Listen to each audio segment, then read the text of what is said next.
Welcome back. White House advisor Elon Musk is asking a majority of federal workers to outline 5 weekly accomplishments and send them back in an email by midnight tonight. Musk claims on X this is a way to find out which employees are checking their emails, while alleging that in some cases non-existent people or the identities of dead people are being used to collect paychecks. Several agencies, including the FBI, the Pentagon, and the intelligence agencies, have told their employees to hold off on sending responses. It comes as President Trump fires the Joint Chiefs of Staff, Air Force General C.Q. Brown, over the weekend, Trump nominating retired Lieutenant General Dan Kane to take his place. The Pentagon also reportedly beginning a purge of civilian employees this week. 5,400 jobs could be at stake, with more cuts coming. Joining me now is North Carolina Congressman Greg Murphy. Congressman, it's great to see you this morning. Thank you so much for being here. Good morning, Maria. I want to get your take on all of this. And, you have to understand why, some agencies are saying, hold on, why is Elon Musk telling my employees to send in what they're doing? I'll do it myself, like a Kash Patel. I mean, can't Kash Patel handle that?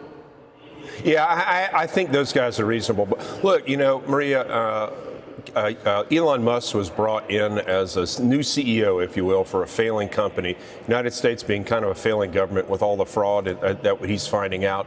And what happens with a new CEO? They restructure. They get rid of people who are not doing their job. And this is what's happening.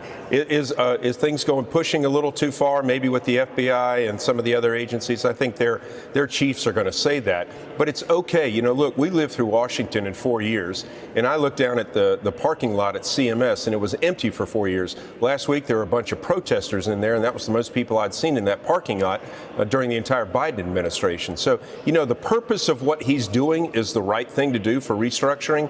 Some people are going to push back, and some of that's okay. I think we're going to get to a really good place when all the dust is settled. And you say that the nonprofit status of the NCAA should be looked at if it will not comply with federal orders to protect women's sports and allow loopholes to include trans athletes. Just last week, there was a very public spat between President Trump and the governor of Maine, Janet Mills. She was at the Governors Association meeting. Trump called out the governor for her directive, which defied federal orders. Watch this. But I understand Maine. Is Maine here, the governor of Maine?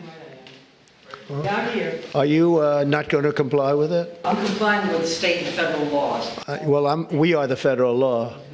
Well, you better do it. You better do it, because you're not going to get any federal funding at all if you don't. And by the way, your population, even though it's somewhat liberal, although I did very well there, your population doesn't want men playing in women's sports. So you better comply, because otherwise you're not getting any federal funding. See you in court. Every state, good. I'll see you in court. I look forward to that. That should be a real easy one. Wow, Congressman, President Trump was not amused.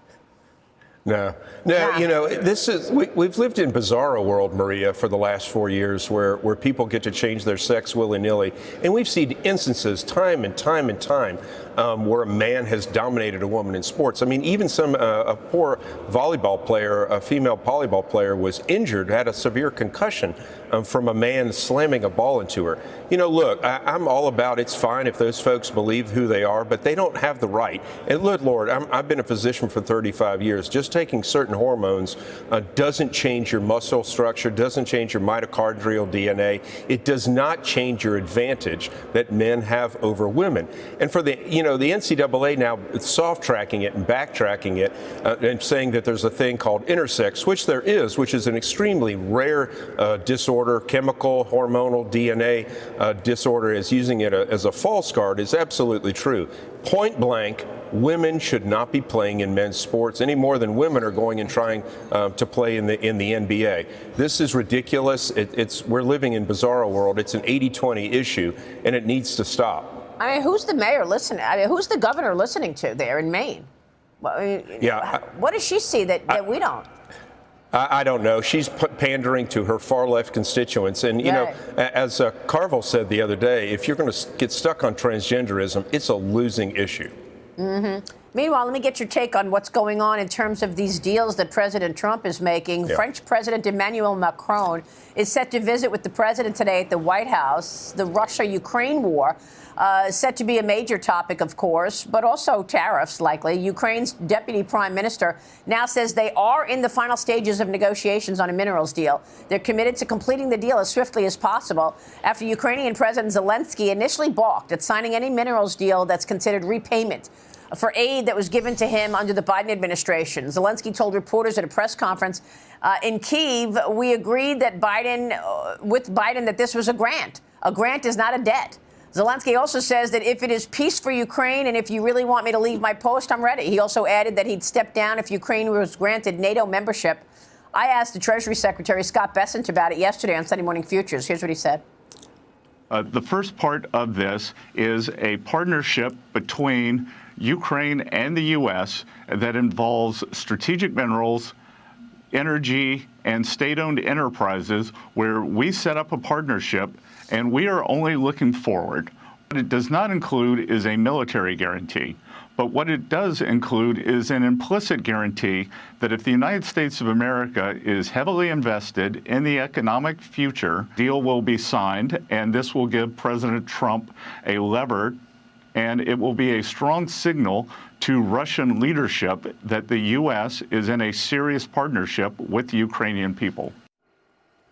Congressman, your thoughts on this deal and what it could mean for future deals where America taps into some of the growth of the items that we need, less reliance on the Chinese supply chain. I think it's great. Yeah. I think it's a brilliant idea. It solves many problems. Yeah, get rid of the Chinese supply chain, the critical minerals that we need. Right. But implicitly, just as was said, implicitly denotes security issues without being in NATO. Russia's not going to attack again and go against an American company, an American enterprise, while we're fully invested there. Trump is the art of the deal, and how it all works out is how he works his magic. I think, again, it's going to come to a good spot where Ukrainian sovereignty will be spared, its security will be ensured, and American payback, really, for all that it's done for Ukraine will also happen. I think it's a great idea. What do you want to say about President Trump's first 30 days in office, Congressman? I mean, it was you and I who had a conversation about Joe Biden more than a year ago, where you correctly pointed out that there were serious mental issues underway. You're a doctor. By trade yourself, and you pointed out that there were mental issues here and that, it's unbelievable that the media wouldn't point it out. He's the commander in chief after all. And here you have President Trump coming in the first 30 days and doing so much. Lightning speed, really. Yeah, it's the difference between a hurricane and a doldrum. I mean, after 6 months, the Biden administration, they hid him for 3.5 years. And I mean, that was really the greatest lie ever told to the American people. Trump has been an absolute hurricane, and it's throwing people off base.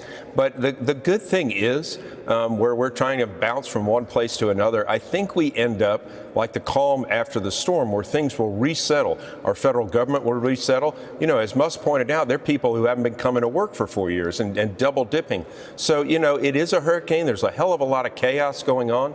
But I think at the end, we really will be in a much better place as far as our government. The liberals' heads are on fire. This is what they're doing in every town hall everywhere. They're just screaming. But they voted. Look, the president won the Electoral College and the popular vote. And he's doing what he campaigned on doing, is bringing sanity back after bizarro world for 4 years. Yeah. I think it's great. I'm not going to agree with everything that's going on these days, but I agree with not the vast majority of it. All right, Congressman, we'll be watching your work, certainly. Thanks very much. Greg Murphy on Capitol Hill. Thank you, sir.